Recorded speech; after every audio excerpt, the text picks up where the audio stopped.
So now we're going to be talking about the keepers on your upper non-locking sash. All right, so what is a keeper?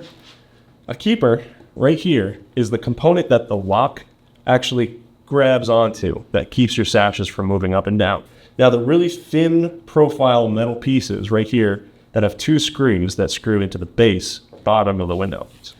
Now, I'm going to place this guy down here. And like I said before, there are 2 screws that you're going to need to replace on these keepers. It's actually going to be too tight for a drill. You're going to have to go in and manually take this thing out with a screwdriver. So you grab your Phillips head and you just start backing these screws out. Now you'll notice that these guys are a little bit long, and on your windows they might be even a little bit difficult to unscrew. At least on Stergis Windows they might. That's because these screws are not just going into the vinyl of the lower sash, but there's actually metal components. There's a strip of metal underneath there that this screw bites onto. Now that's just to prevent it from cracking off, from the screws getting loose.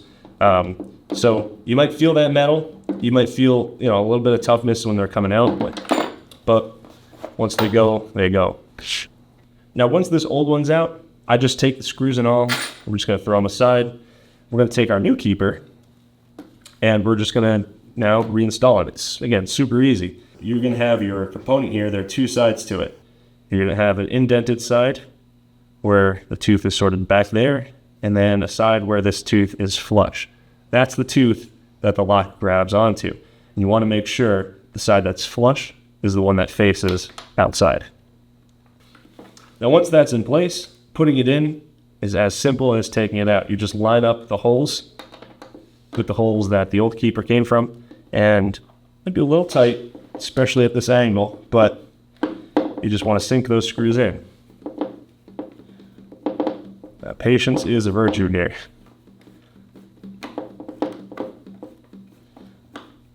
And again, our windows, we have metal built into our sash frames, and you will feel it bite onto that metal. Once you feel that resistance on the screw, that's a good thing. That means it's seated correctly.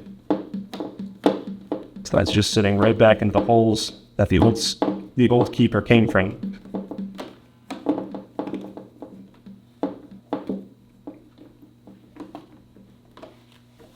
There we go. And once those screws are sitting flush, I'm going to give this just a test shake to make sure that it's seated securely.